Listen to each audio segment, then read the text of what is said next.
Governor J.B. Pritzker is over in Davos, Switzerland, attending the World Economic Forum. We will unpack a lot of what's going on over there, but he's also making the media rounds.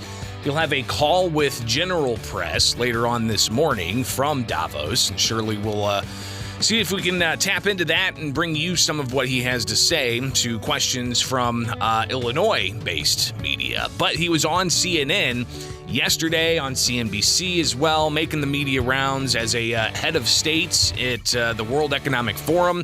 But they weren't necessarily talking just about the World Economic Forum.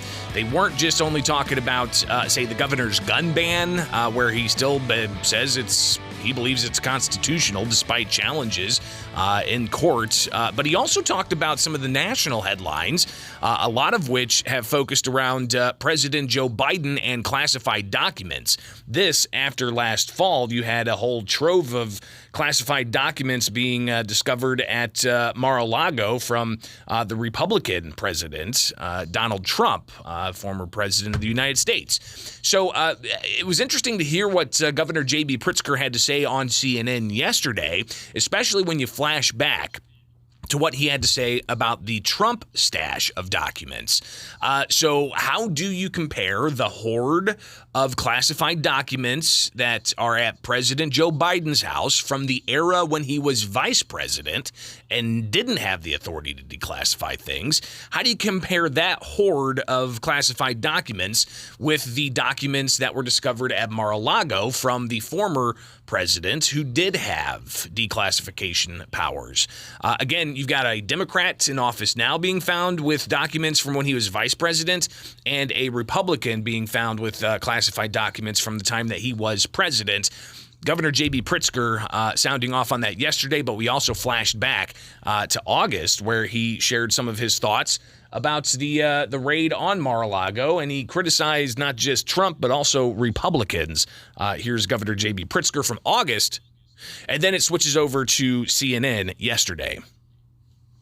Dismayed, honestly, that Republicans across Illinois haven't stood up for law enforcement, haven't stood up for law and order, and instead are standing with somebody that clearly there is something afoot here that may lead to a prosecution.